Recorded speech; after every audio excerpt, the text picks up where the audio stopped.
those communities zavele zavuka phazakha without a plan kamasipala. Umasipala ufika mva seli communities ziqhubha. You can go to BCM as you leave King Williamstown to Alice. Kukhona settlement epha ye mansions.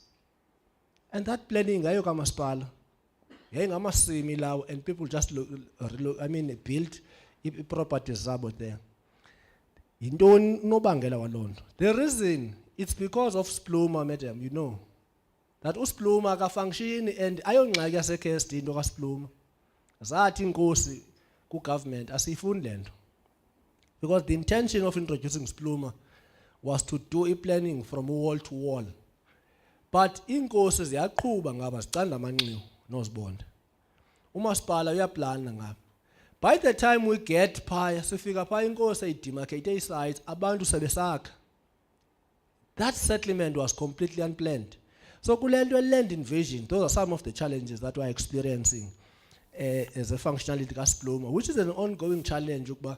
What can be done? Because the funny part, I always say, is that inkosi nazo ngabantu bakarhulumente baphansi koKhokta Craig, under the Minister of Khokta, traditional, it's cooperative government and traditional leadership.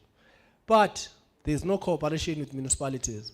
So that's one of the challenges. So that's one of the things that affects into a land invasion and so on. And unfortunately, some of the judges do not have that appreciation because umasipala akawuzuba nayo ile budget all the time, unfortunately, because the budget now is plan.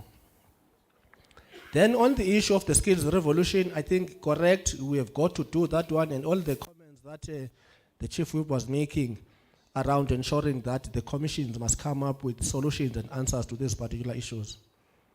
The partnerships with the business sector. We are not saying this is a condition.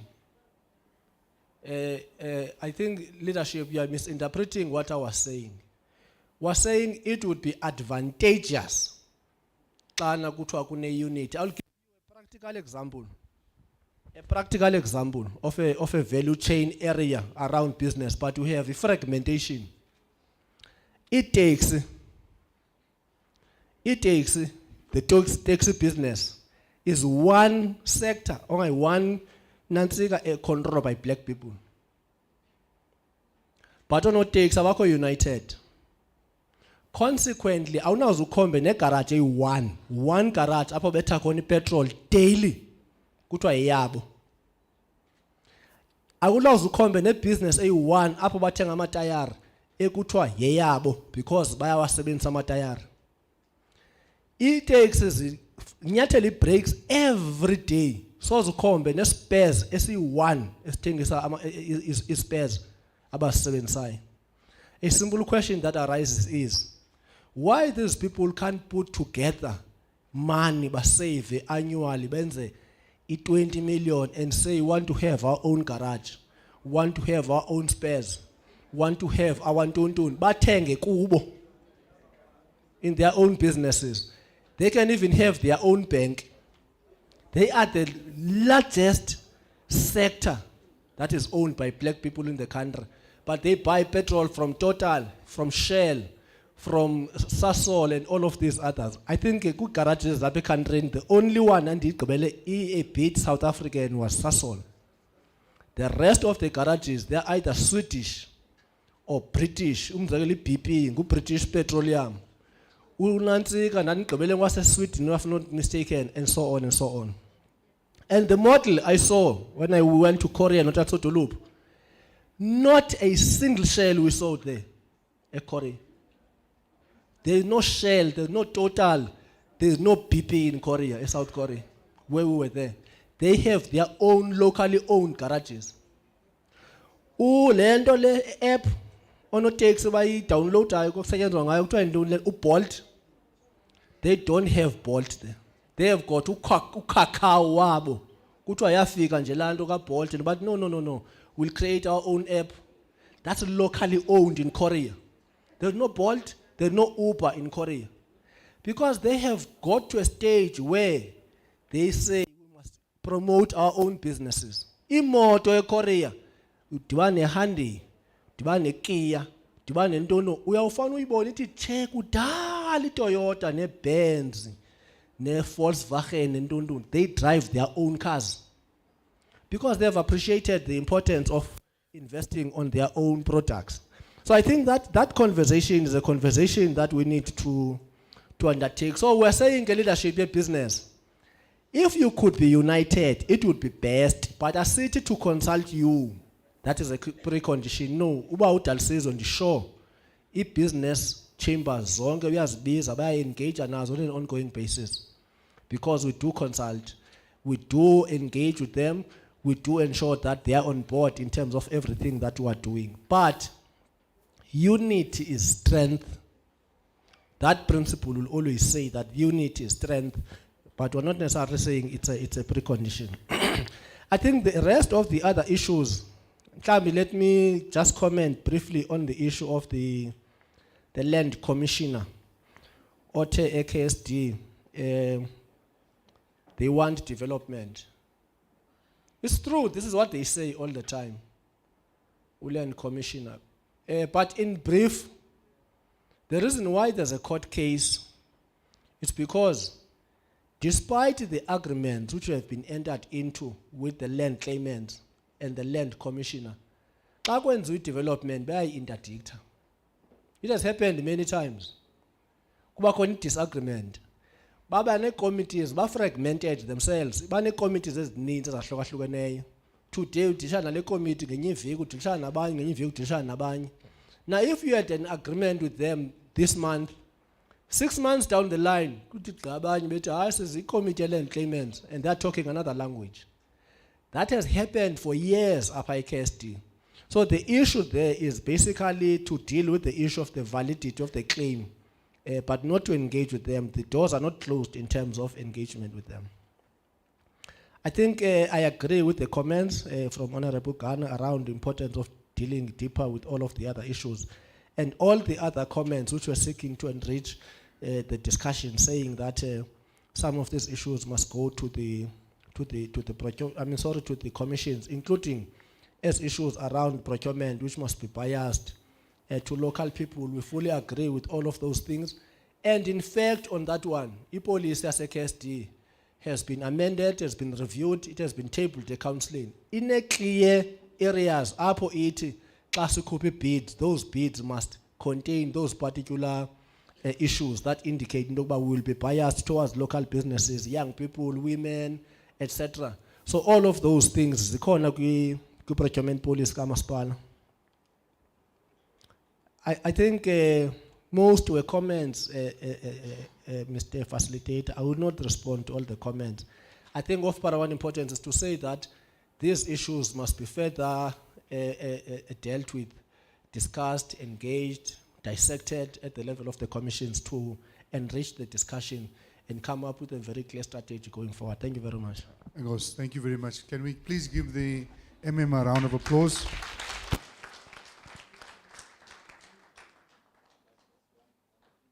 Over to you, Honorable Executive Mayor. In appreciation of the engagement which comes from that gentleman there, just to enrich one point of WUSU.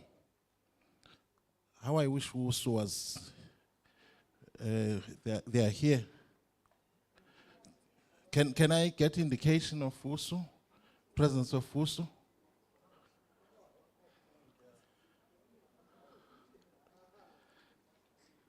Oh, yes, in really appreciation of and enriching that particular point, it's very, very critical. I cannot just keep quiet. There's a document we produced as KSD, which was talking exactly the issue of the university town. We produced it, we had a summit insofar as it together with WUSU. And we produced that document, we engaged WUSU, we took that document to the management of WUSU. And because of amahlande enyuka apha eWusu, because of that, it was really never engaged. We tried, as MM was saying, we tried to reach out in the management in the recent years. It's only now that the present VC is responding. We are finalizing a meeting with WUSU to deal with exactly all those issues which will be driving a common agenda insofar as it is concerned. I said I can't keep quiet because we engaged with VC and she is prepared to sit with us. And already she took an initiative of conducting our offices so as to prepare for a meeting. And goes, thank you, Honorable Executive Mayor. The actual fact, the Executive Mayor is actually Moses, who's going to lead us through the Red Sea, not me. Thank you very much, colleagues. I think we've exhausted this point. Perhaps let me just before we go to lunch, 2 points. Let me throw it back at some of the stakeholders. I think that there's always a flow, an environment, a consistent dialogue, because the only thing in life that you can be absolutely sure of is change. Change is the only thing that you can be absolutely sure of, and death, you know. So I'm throwing it back to the business fraternity to say, and I hear what the MM was saying about the taxi industry, which is true. Come up with some ideas and some proposals and create an opportunity for that kind of engagement and discussion. Lead it. Put something on the table. It's one thing to talk. It's another to put something on the table and say, these are our ideas. This is where we're thinking. Exactly in the same way that the Honorable Executive Mayor had just emphasized in terms of the discussion with WUSU. I know because I think I was with Office of the Premier back then. We had a big summit here. It was led by Chris Motsididi many moons ago with WUSU, at WUSU in actual fact, at the university. And I know there's a lot of work that has already been done around that whole notion. So it may be that some of these things are still relevant and important that we can do. So we're throwing it back at the institution as well, the business fraternity, to also come up with concrete plans in terms of where your thinking is going. I'm now standing between yourself and lunch. I was told that lunch is, what is that place called? Ebotwe. Ebotwe. Apa Ebotwe, ne? Lunch is there. Now, in here, one last point. We are trying to fundraise for maybe a small a drink after the strat. So my suggestion is that those people that come late, ne, come with 200 Rand note. So as you come through the door, if you're late, you drop the 200 Rand in the box. Right? Otherwise, but if you're early, then you don't have to come. Right? So it's now 1:45. Okay? In order for us to manage time, I'm going to ask you to be a COO 2:30, 25 to. 2:30. 45 minutes. Is 45 minutes enough for lunch? Is 45 minutes enough for lunch?